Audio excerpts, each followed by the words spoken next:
My name is Grace Hunter. I'm 33 years old.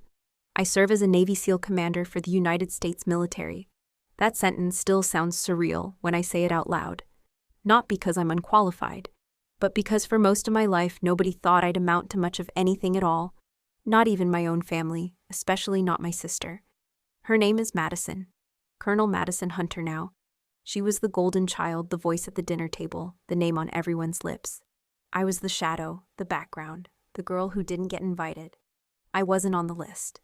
Not 3 months ago. Not even last week. And certainly not tonight at her promotion ceremony at the Pentagon, where they were celebrating her rise to full colonel. It was supposed to be her moment, her stage. And yet, here I am, standing in the doorway of a room lined with medals, generals, and dignitaries. I hadn't planned on walking in so early. But when the officer at the entrance checked the revised list and nodded, "You're cleared." Captain Hunter, something in me straightened. I took a breath, smoothed my uniform, then walked in, eyes turned. Conversations stopped. Forks clinked back onto china. There was a strange kind of hush, like the quiet that happens just before a wave breaks. I spotted my sister across the ballroom. Her back was turned, laughing with an aide. She didn't see me. My parents were beside her, all smiles. Then I heard Madison's voice, low and sharp. "Who's she?" she whispered, frowning toward the commotion. Before anyone could answer, the main stage lit up. A man stepped forward, 4 stars on each shoulder, commanding the silence with nothing more than his presence. He smiled. Then he said clearly and firmly, "Ladies and gentlemen, please rise as we welcome Captain Grace Hunter, youngest SEAL commander in U.S. naval history, and tonight's highest honor." The room stood up. Chairs scraped backward, uniforms straightened. People applauded like they suddenly remembered their hands. I didn't blink, I didn't smile, I just walked. Each step felt like a decade. Each clap sounded like a memory. I saw my sister's face drain of color. I saw my father's jaw tighten. My mother's hand floated to her chest. They couldn't breathe, not because I had arrived, but because I had arrived like this, with medals on my chest, with purpose in my stride, with my name in lights on a list they never put me on. I kept walking until I reached the foot of the stage. I saluted. The general saluted back. Then he pinned the medal above my heart and leaned in just slightly. "They'll write this one down," he whispered. And that's when I finally allowed myself to feel something. Not revenge, not pride, but release. Because I wasn't supposed to be here, not in this room, not in this uniform, not in this life. And yet I was. If you're wondering how I ended up on that stage, how I went from being erased to being recognized, from forgotten to unforgettable, you need to know the whole story. Not the part they printed in press releases or award memos, but the real part, the invisible part, the part no one saw coming. You see, revenge doesn't always look like fury. Sometimes it looks like silence. Sometimes it wears dress whites and walks across marble floors, while the ones who tried to bury it forget how to breathe. This is the story of how I got there, and it starts long before anyone clapped. It starts the day I stopped chasing their approval and started building something they couldn't tear down. Her name was Madison Hunter.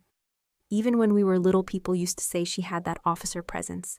She knew how to enter a room, how to tilt her chin just right, how to command attention without even raising her voice. By the time she was 16, she was winning leadership awards. By 18, she had already secured her appointment to West Point. And when she graduated top 10 in her class, my parents framed the newspaper clipping like it was scripture. Madison never came home without a plan. She always had an itinerary, a dress code, and a talking point. She knew when to speak, when to smile, and when to hold silence like a loaded weapon. She was born to impress. And my family treated her like she was carved from legacy itself. After graduation, she was fast-tracked into administrative leadership. Within 6 years, she became one of the youngest operations officers ever assigned to the Pentagon's Strategic Coordination Division. That's a long way of saying she was the one behind the curtain, pulling strings, organizing initiatives, smoothing political tension between departments. She didn't fight on the battlefield. She won wars in boardrooms. She married a decorated Air Force Colonel, Thomas Keane. He was charming in the way political men are. Clean suits, confident handshakes, a name that showed up in the society pages just often enough to feel important. Together, they were the power couple military circles whispered about. Sharp, untouchable, photogenic. Every holiday our parents would talk about the fundraisers Madison helped organize, or the awards dinners she attended, or how she once gave a speech at an international security forum and received a standing ovation. Her photo in full dress uniform with perfect posture and that smile sat dead center on our mantel at home. Meanwhile, mine stayed in a drawer. At the dinner table, my mother would serve plates and say, "You should ask your sister how she does it. So composed, so polished. That's how a woman succeeds in this world." And I remember thinking even back then that success must have a narrow definition if it didn't include me. I didn't hate Madison. I envied her clarity, her way of walking into a room like it owed her a favor, her ease. She made everything look effortless. But I also knew the cost of perfection. Madison didn't bend. She didn't pause. She didn't ask questions she couldn't control the answers to. Her life was a press release, clean, trimmed, optimized for applause.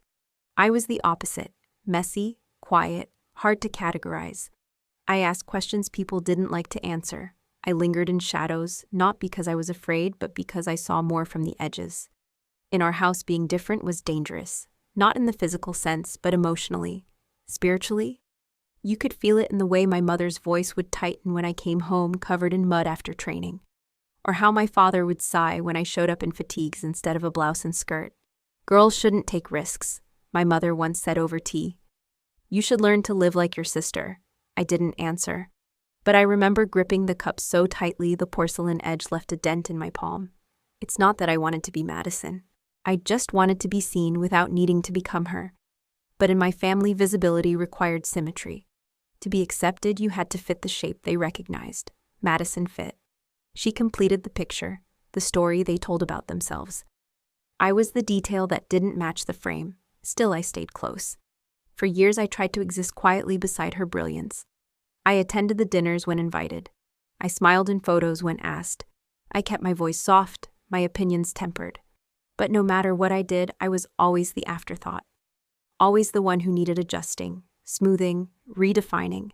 I was the girl you sent to military school so she'd toughen up. Madison was the one you sent to Washington so she could shine. And shine she did. By the time she turned 35, she was sitting in on defense briefings with Joint Chiefs. She had her own assistant, her own press contacts, her own seat at every table that mattered. People looked at her and saw excellence. They looked at me and saw potential. It's funny, really. When people say families are built on love, I nod and say nothing. Because I know some families are built on comparison, and in mine comparison was sacred. I didn't tell anyone I enlisted. Not my parents, not my sister, not even my college roommate who used to joke that I'd end up working in a bookstore or a remote lighthouse. I walked into the recruiter's office on a rainy Thursday morning, signed the paperwork, and never looked back. It wasn't rebellion. It wasn't even pride. It was quiet, clean, private resolve. A decision made not to shock anyone, but to save myself. I needed to be somewhere my worth didn't depend on my posture or my polish. I wanted a place where results mattered more than appearances, so I chose the Navy. The first time I failed Bud-S, I was 23. I fractured 2 ribs during underwater knot tying and refused to quit. They pulled me out anyway, said I could reattempt after recovery. I didn't go home. I stayed nearby, working nights at a gas station and swimming in the ocean every morning before the sun came up. The second time, I made it past Hell Week, only to get dropped for a respiratory infection. I remember lying on the floor of the barracks, coughing until blood hit the tile. They said I could take a desk job instead. I said no. The third time I passed. Barely. And when I did, when they handed me that pin, I didn't cry. I didn't smile. I just wrote one sentence in the back of my notebook using ocean ink. I don't need to be accepted. I just need to do what's right. That notebook lived in the lid of my rucksack from that day forward. Every mission, every march, every long night, those words reminded me why I stayed. When the call came that I had been assigned to SEAL Team Bravo 12, I sat on my cot and waited for the feeling to sink in. It never came the way I expected. There was no triumph, no cinematic moment, just a quiet exhale. I told myself that maybe greatness didn't always feel loud. I deployed within 3 weeks, Our first mission was surveillance, low risk, high temperature. My boots melted against the sand. I didn't speak unless spoken to. My team leader, Chief Dawson, called me Ghost because I could blend into terrain and silence without a trace. In the field, I found something I'd never known at home: recognition without applause. They didn't care who my sister was. They didn't ask if I wore makeup or knew which fork to use. They only cared whether I covered their six and made smart calls when it mattered. And I did. I started journaling between deployments. Nothing dramatic, just small entries: fog on the lens, the sound of gunfire from 2 valleys over the names of people I couldn't save. Once in northern Afghanistan, we were pinned down for 8 hours inside a crumbling farmhouse. Mortars hit within 10 feet of our position. I held the hand of a 19-year-old corpsman named Franco as he bled out beside me. He was 2 months into his first tour. That was the first time I saw death up close. And strangely, it didn't hollow me, it sharpened me. It made every breath feel earned. After that, I started sleeping with my boots on. I kept a folded flag under my cot, not out of fear, but reverence. I never wanted to forget how quickly everything could end. Back home, I heard nothing. No letters, no congratulations, no, "We're proud of you." My sister gave a keynote speech at a NATO leadership summit. My mother sent me the clip with a note that said, "Your sister is doing great things." I watched the video. Madison stood beneath an international SEAL, speaking fluently about alliance strategy and cooperative frameworks. The audience gave her a standing ovation.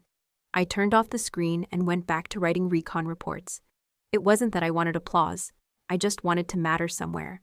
And for the first time in my life, I did.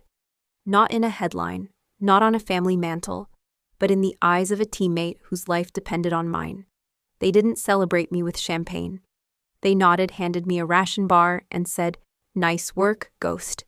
And in that moment, I felt more seen than I ever had in a room full of family. 3 years ago, I received the kind of assignment most SEALs train their entire careers for. It was Syria, classified, high value. My team was selected for precision intel recovery. No direct engagement, no theatrics, just clean execution. I had trained for months to get into that room. Briefed, studied terrain, memorized aerial maps until they showed up in my dreams. When the final order came down, my name was typed in bold: Commander in Field, G. Hunter. We were scheduled to move at 0400 the next morning. I didn't sleep. I ran final checks, synchronized watches, went over fail-safes. It was one of those nights where your pulse runs like electricity, not fear, just clarity. Everyone knew what was at stake. No one needed to say it out loud. And then at 11:37 p.m., a knock. A corporal stood at my tent flap with sealed orders. "Ma'am, commands requesting your immediate presence." I thought it was another intel update. Maybe a change in wind direction, satellite pass, delay, minor protocol adjustment. I zipped my jacket, walked across the gravel, boots crunching against the silence. Inside the ops tent, 3 officers were waiting. Their expressions weren't tense. They were unreadable.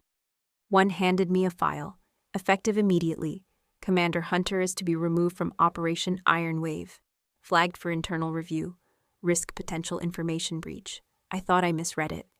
I scanned the words again. Then again. My throat went dry. "I'm sorry," I said slowly. "What does this mean?" The lead officer didn't meet my eyes. "It's not disciplinary. It's precautionary, based on what a pause. Too long, too careful. Red level routing concern. Clearance conflict." That was military speak for someone upstairs said, "You're a problem, but we're not going to explain why." I opened my mouth to protest. But what do you say to a decision that's already been coded in red? I've passed every clearance review. I've led 3 successful ops in the last 6 months. There's no breach. There's no conflict. Again, no eye contact. Just a signature page. They had already signed it. Effective immediately. They reassigned leadership to Lieutenant Carlson. A good man, capable, but not ready. That wasn't ego talking. It was experience. He had never led a mission of this scale. He didn't know the terrain the way I did. Didn't know the subtle shifts in local movement, the unspoken patterns I'd spent weeks observing. I walked out of the tent in silence. The stars above me felt fake. When I got back to my cot, my gear was already packed. Someone had folded my name tape and placed it on top of the duffel bag. Neat, precise. like I had never belonged there in the first place. I sat down. I didn't cry. But my hands shook for 23 minutes straight. I counted. No explanation, no warning, no hearing. Just an administrative kill switch, flipped by someone with more stars on their collar. The next morning, I watched from the edge of base as my team boarded the chopper without me. Carlson gave me a nod. I nodded back. Nobody said a word. Later that week, I was flown back to Ramstein under temporary reassignment pending review. That phrase stuck in my head like a thorn. They wouldn't tell me who filed the red flag request. Only that it originated from Central Strategic Command, which could mean any number of desks. But I knew one in particular that had that level of access. One that had a direct link to Pentagon routing codes. One where the name Madison Hunter was printed outside the door in brushed steel letters. Still, I didn't want to believe it. Not yet. I told myself maybe it was an error, a misrouted form, some glitch in the system. But deep down, something colder was already forming. A seed of knowing. Not just that I had been removed, but that someone wanted me removed.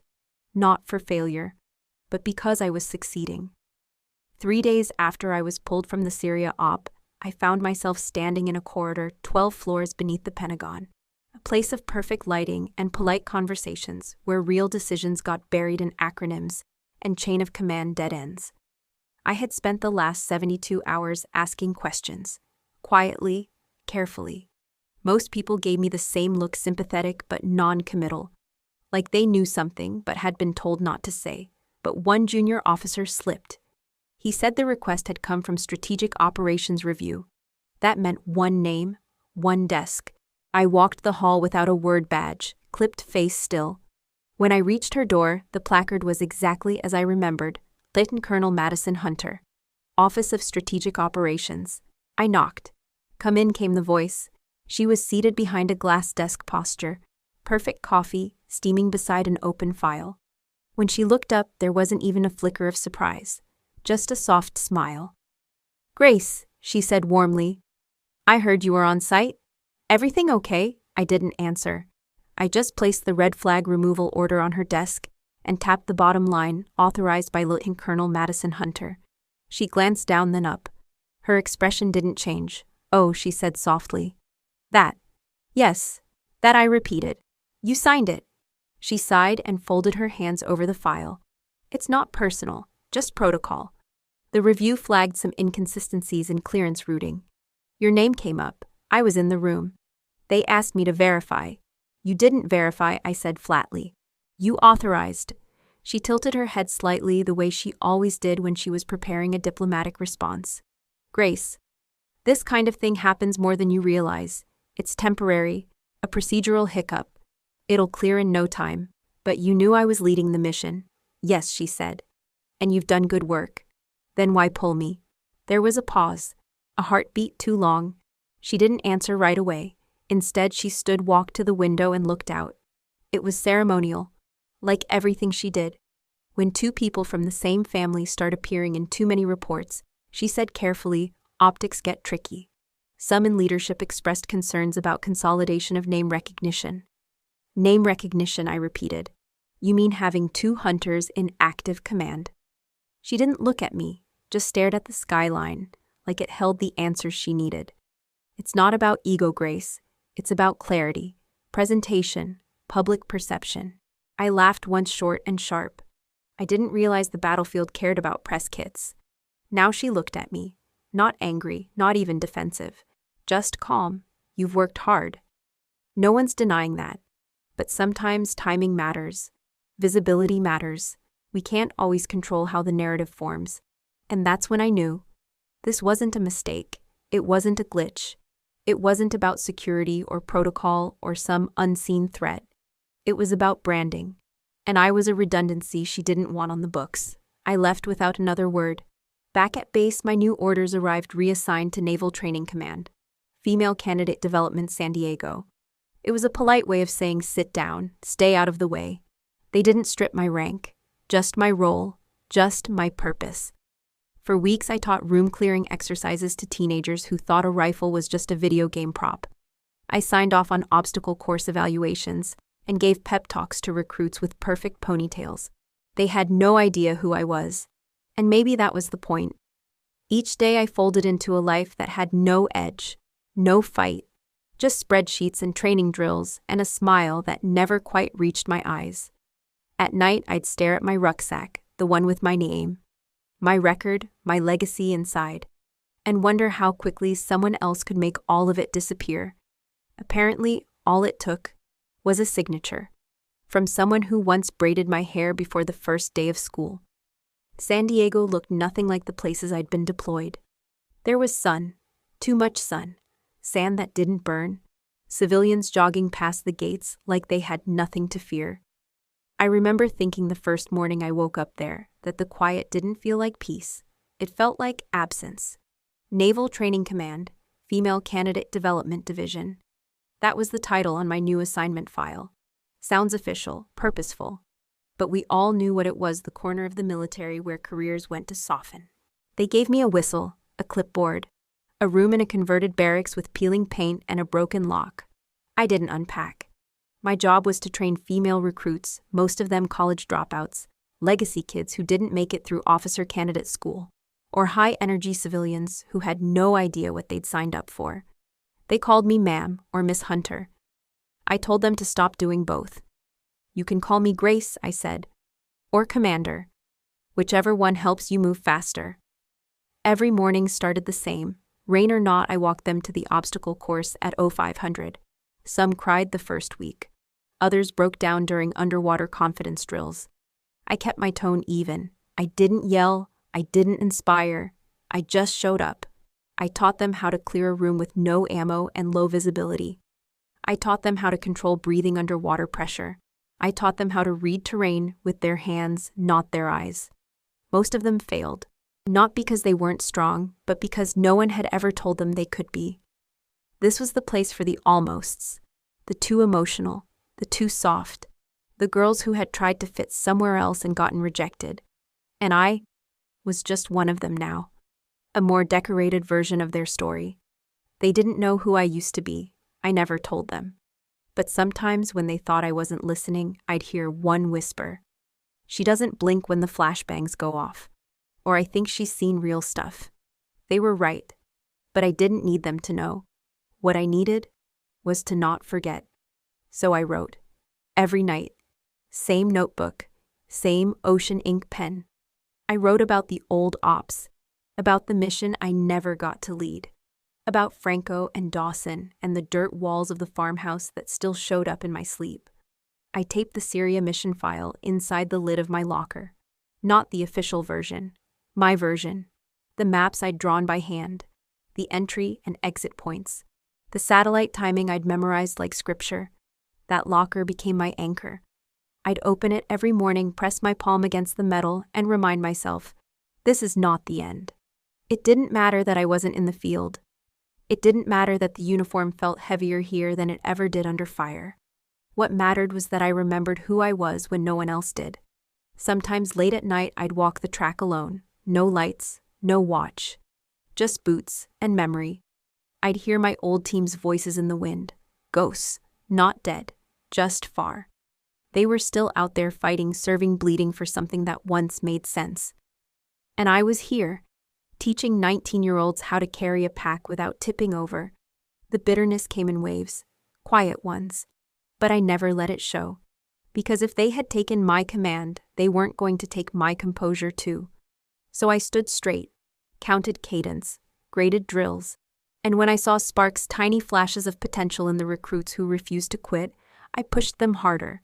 Not out of cruelty, but out of belief. Because if there was any meaning left in the uniform I wore, it was in what I passed on. Not rank, not medals, but resilience. It began with an email. No subject line, no signature, just a single sentence in the body. I still have the Helmand op data. You want it. The sender's name was Staff Sergeant Eli Reyes. We'd served together once during a winter rotation in eastern Afghanistan. He was quiet but sharp. One of the few who didn't care about small talk, who watched more than he spoke. The kind of soldier you notice not because he tries to lead, but because everyone follows him anyway. I hadn't heard from him in almost 2 years. I sat staring at the screen for a full minute, my hand hovering over the keyboard. I didn't know what he knew. I didn't know why he had the data. But I knew this: if someone outside my chain of command had kept a copy of a classified mission record, it wasn't by accident. It was insurance. I typed back 2 words: send it. That night, a secure file transfer arrived in my inbox. Encrypted, time-stamped, 4 folders. One labeled recon brief. One labeled satellite timing. One with audio recordings from the comms channel. And one labeled simply command notes. I closed my door, unplugged the Ethernet cable, and started reading. It was all there, my original reports from the Hellman mission. The one where we'd extracted 9 hostages without firing a shot. The one I'd led while under hostile surveillance. The one they never wrote about, never acknowledged, never promoted. Inside the command notes, I found something else. A secondary routing memo from the same month. A request for command rotation. It had my name. It had Madison's clearance number. And it had a line I'd never seen before. Consolidate visibility. Maintain clarity of hunter narrative. My stomach dropped. I read it again. Not strategy, not security, narrative. That word confirmed everything I'd tried to push aside. This hadn't been about mistakes, or risk, or qualification. It had been about control. About who got to be visible. About who didn't. I started digging deeper. Every night after drills, after evaluations, after the recruits went to sleep, I returned to my room and traced digital trails. I pulled every piece of paperwork I could legally request. Operation logs, clearance indexes, internal memos. I submitted FOIA requests where I had gaps. I contacted 2 other teammates from my recon days, both now working intelligence support. They didn't say much, but they sent enough. It became an obsession. Not to expose Madison, but to reclaim myself. I kept a corkboard above my desk with strings running between names and dates. Lines connecting mission code, changes, file authors, timestamps that didn't match. One night around 0200, I found it, a discrepancy. On the Syria mission Iron Wave, the clearance report that flagged me had 2 conflicting timestamps, one from 2330, one from 2212. The earlier one, issued before the official red flag, had a different source address. I ran it through a tracking tool. The IP matched an office in D.C., the same building where Madison worked. I stared at the screen for a long time. This was no longer suspicion. It was fact. She had submitted an unofficial request before the formal one ever existed. She'd known I was leading that mission. She'd moved to stop it before any threat, before any error, before any reason. Because I had her name. And I was using it well. The next morning, I printed everything, a full dossier. I added my Hellman reports.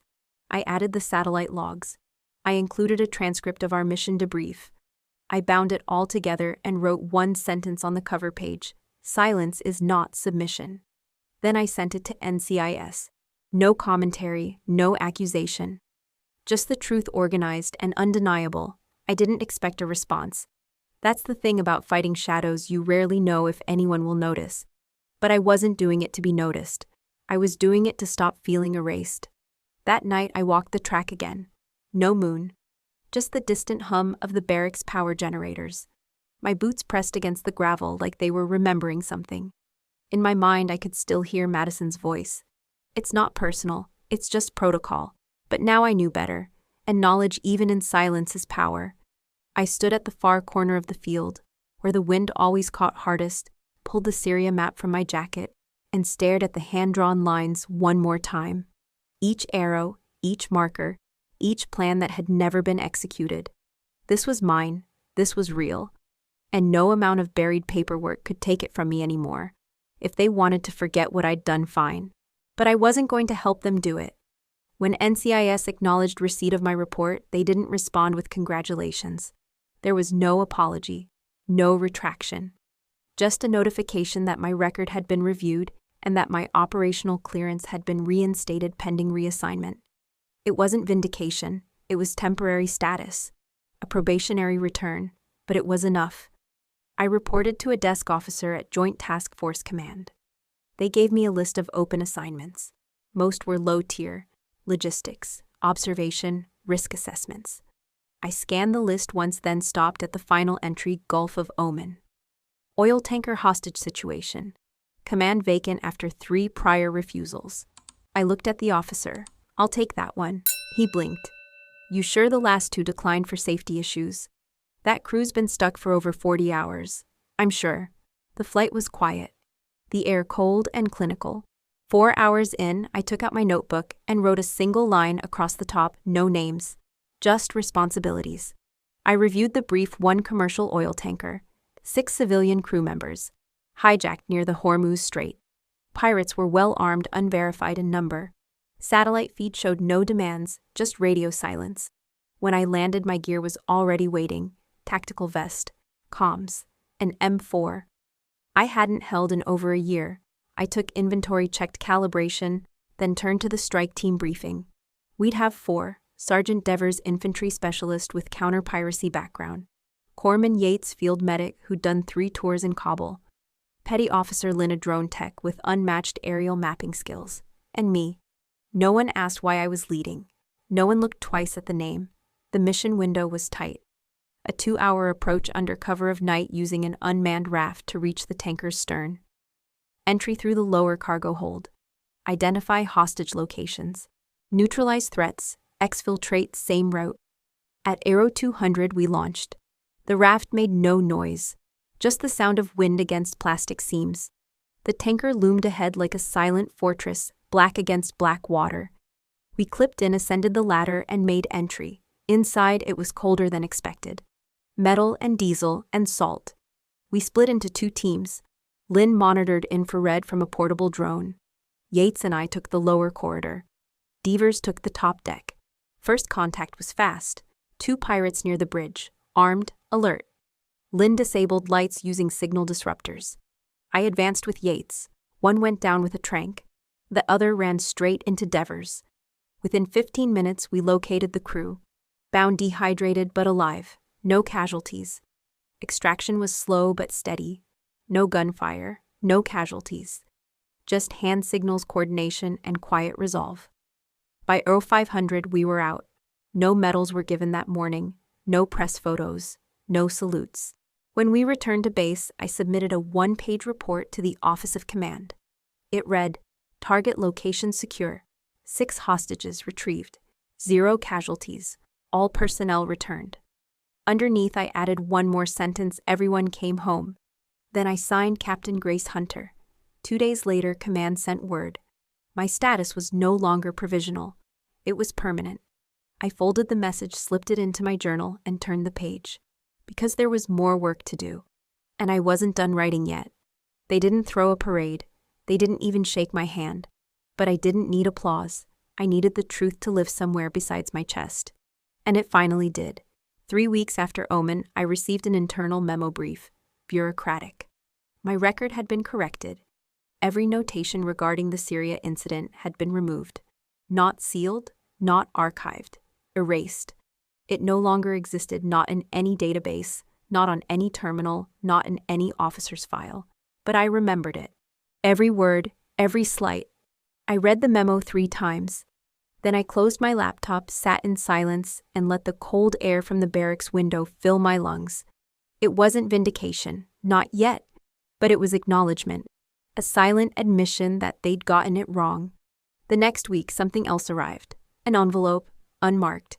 Inside was a single-page document, a nomination for promotion. Not typed by Command. Not endorsed by Brass.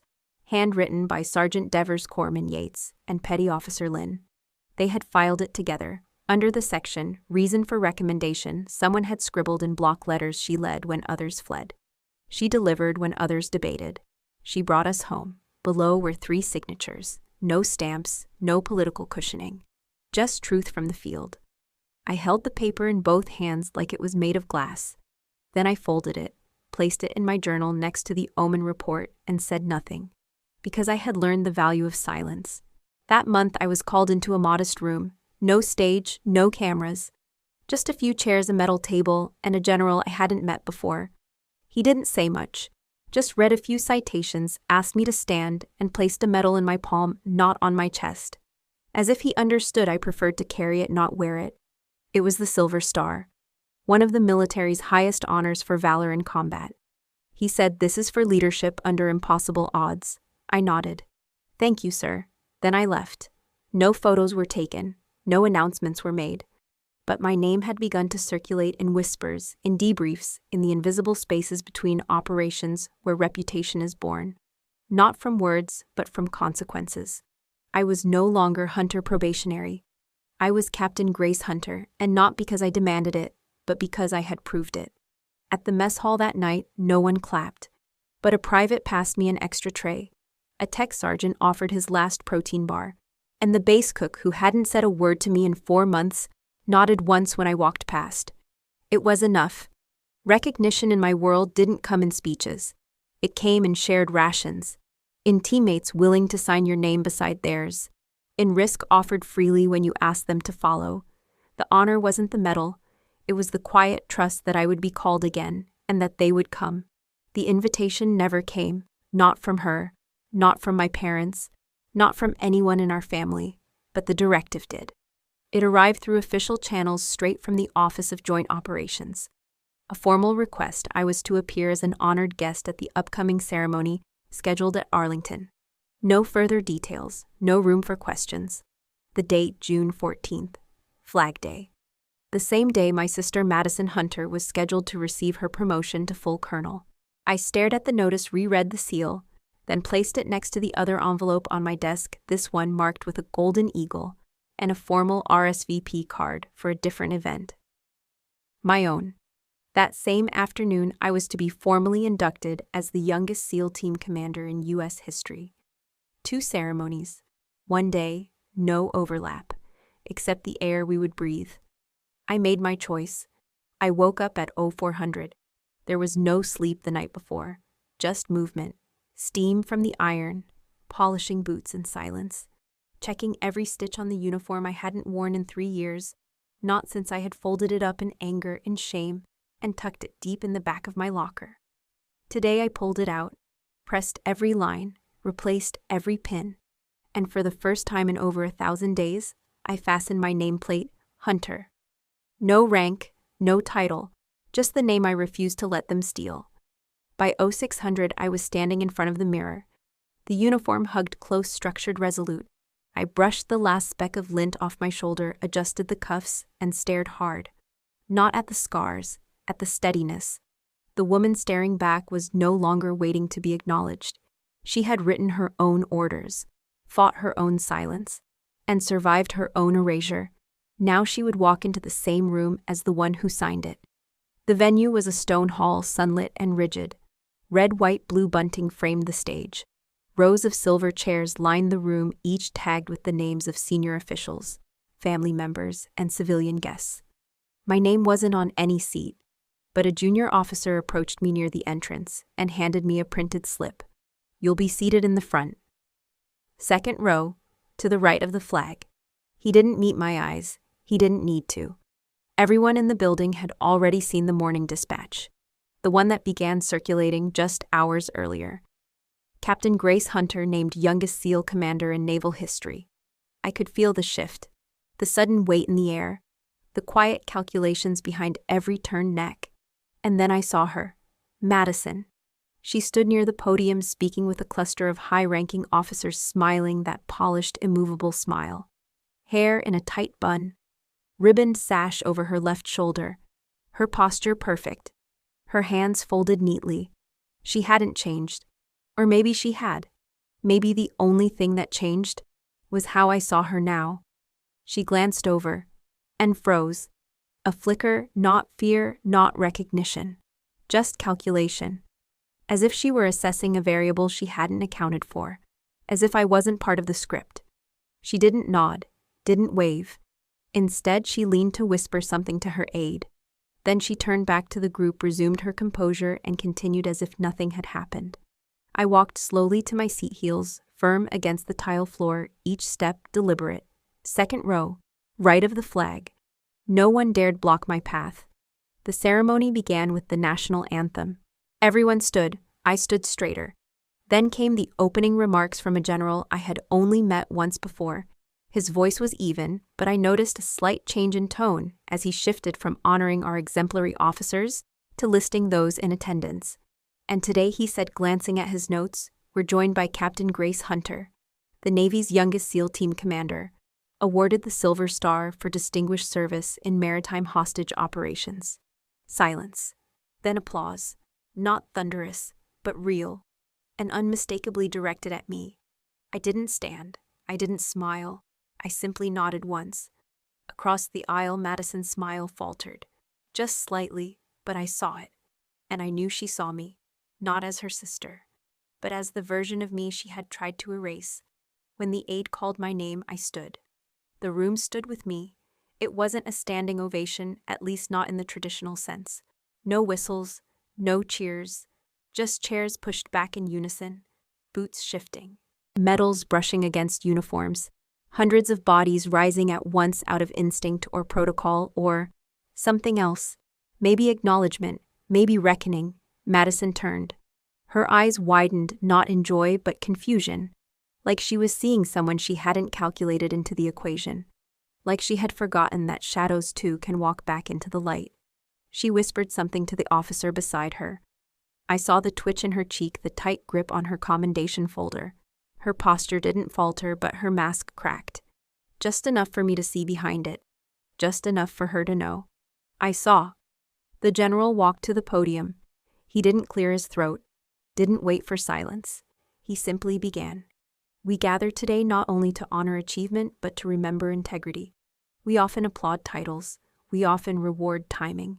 But sometimes, rarely, we bear witness to something else. He paused. The room leaned in. Action. He scanned the crowd, then continued. Action when no one is watching, when no one believes you, when every door is closed and every name has been struck off the record, yet you choose to show up anyway. That is leadership. My throat tightened, but I kept my eyes forward. This individual did not wait for recognition, he said. She did not ask for applause. She did not request to be added back to the list. She wrote her name in sacrifice. She carved her honor into steel.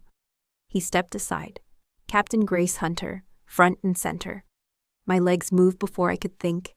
Each step echoed through the chamber. I didn't look left, didn't look right, but I felt their eyes. Not just curious, not just surprised, changed. When I reached the center, the general extended his hand but didn't let go after the shake. He leaned closer to the mic.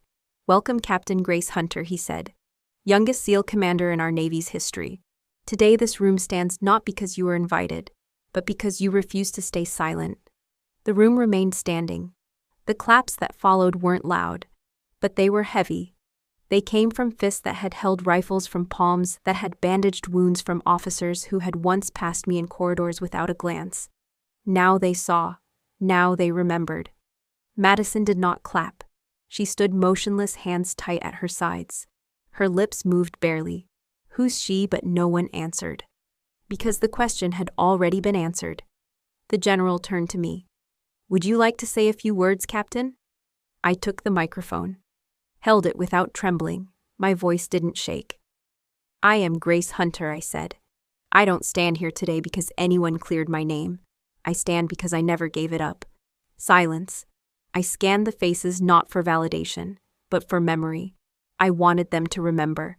I wanted them to know what it meant to lose everything and still walk back in uninvited. 3 years ago, my record was sealed, I continued. But my conscience stayed open. I trained in the shadows, led in silence, served without applause. A pause. And then I added quieter, I returned not to be welcomed, but to remind this room honor isn't assigned. It's proven. Then I stepped back. No tears, no bow, just air finally free to breathe. And behind me the room did not sit back down. The crowd had thinned. Most had moved to the adjoining reception hall, where medals were pinned and wine glasses clinked. I stood near the exit, hands folded behind my back, still in full dress uniform. The ribbon rested against my chest like a weight I hadn't yet grown used to. Then I saw her, Madison. She approached slowly, not with her usual stride, but with hesitation. Her lipstick had faded. Her eyes were red. Her voice came small. You didn't tell me you were coming. I didn't answer right away. I let the air sit between us. Then you never asked. She blinked. Her mouth opened, then closed. I watched her search for footing in a conversation she never imagined she'd have to face. "You looked different up there," she said finally. "I didn't recognize you at first. I wore the same name," I replied, "just not the same silence." She glanced away. Her fingers clutched her clutch purse like a lifeline. Her shoulders had dropped. Gone was the confident officer who gave keynote speeches, who stood beside colonels and smiled for cameras. In front of me was someone smaller, unsure, maybe even sorry. "Grace." "I didn't mean for things to go the way they did." I gave a small nod. "I know," I said. "That was the problem." She flinched, not visibly, but I felt it. I didn't raise my voice. I didn't accuse. I didn't need to. She did that to herself just by remembering. I thought it was best she continued, her voice cracking, "For the family, for our name. The situation, it looked unstable. You were going into hostile territory. If anything had gone wrong," I stopped her with a glance. "I went anyway," I said. "And nothing went wrong. Except the file you signed." Silence. The kind that doesn't ask for forgiveness, just truth. She stepped back as if realizing how little ground she had left to stand on. Then our mother approached. She moved with care, aged more than I remembered. Her hands reached for mine. I didn't pull away, but I didn't grip back either. She held them anyway. "Gracie," she said softly, "you were always the brave one. I didn't know how to support that." I met her eyes. "You didn't have to support it," I said. "You just had to see it." She nodded slowly, squeezing my fingers. Her lips trembled like she wanted to say more, but there was nothing left to explain. Not after 3 years of silence and one room finally standing. Then my father. He stood behind them, stiff in his Sunday coat. For a moment I thought he'd turn away again, but he didn't. He stepped forward, clearing his throat. "I was wrong," he said. That was it. No defense, no justification, just words. I waited. He lowered his eyes. "I should have believed you," he said. "Not the papers, not the silence. You deserved more." I nodded once. "I didn't need to be believed," I replied. "I needed to be seen." The weight of those words didn't fall on him. They fell on all of us. On every dinner table where my name hadn't been spoken. On every ceremony I'd watched from afar. On every birthday card that never came. Madison wiped at her cheek. My mother let go of my hand. My father stepped aside. And I turned. Not out of bitterness, but clarity. I had returned not to reclaim a place in their lives, but to reclaim myself. I stepped out of the ceremony hall. The sun was setting low and golden, casting a long shadow behind me. The medal on my left shoulder caught the light just enough to remind me it was real. Not a gesture, not a favor, but something earned. The sound of applause still echoed faintly from inside. But I wasn't listening anymore. I walked slowly across the stone path, letting the quiet wrap around me like a familiar coat. Every step felt like leaving behind not a chapter, but an entire volume. That's when I heard the voice behind me. "Captain Hunter, ma'am, wait," I turned. A young officer, no more than 23, rushed up, still adjusting the cuffs of her uniform. Her breath came fast, her posture rigid. But her eyes, hopeful. "Sorry," she said, catching her breath. I had to ask. "Do you think someone like me could ever be part of SEAL?" Her question stopped me cold. Not because I didn't have an answer, but because I remembered being her. All those years ago on a recruitment day no one cared I showed up to. Wearing boots 2 sizes too big. Carrying questions no one answered. I reached into my jacket pocket and pulled out something small. A weathered insignia, seal pin edges dulled from time, metal warm from being carried too long. I pressed it into her hand. "You don't need to be right for SEAL," I told her gently. "You need to be ready to keep going long after the world tells you to stop." She blinked, nodded, then saluted. I returned it, and watched her disappear back into the hallway I'd just left behind. I didn't go to the reception. I didn't wait for another photograph or a second handshake. Instead, I walked toward the edge of the training grounds. The old helipad was quiet. Grass pushed through the cracks now. The wind carried the scent of oil and eucalyptus. I sat down on a worn bench, one I used to rest on after late-night drills. And I thought of everything, of that first rejection, of Madison's signature on the transfer report, of every cold dinner table and unopened letter. But more than that, I thought of the silence I had once accepted. The years I waited to be seen, to be chosen, to be called forward. Until one day I stopped waiting. I stopped needing a room at their table and started building my own. There's a strange kind of freedom that comes when you stop trying to fit. When you realize the problem was never that you were too much, too loud, too different, but that the space you were handed was too small for the woman you were becoming. I carved my place not through noise, but through action. I didn't storm the gates. I didn't scream my worth. I simply stayed. Stayed long enough to outlast the forgetting. Long enough to prove that quiet is not the same as invisible. And now my name is on the list. My photo on the wall. My file cleared. Not because someone opened a door for me, but because I built one from scratch and walked through it myself. Before we say goodbye, we'd love to know. Where are you watching from? Is it a quiet morning with a warm cup of coffee, or a late night where stories like this keep you company? Let us know in the comments. We read everyone with gratitude. And if this story touched your heart, please consider subscribing to the channel, not just to hear more stories like this, but to be part of a community that still believes in kindness, healing, and second chances. Thank you for spending your time with us today. Wherever you are, we hope you carry this story with you, and remember, sometimes the miracle doesn't knock on your door. It waits quietly until you're ready to open your heart. Take care, and we'll see you in the next story.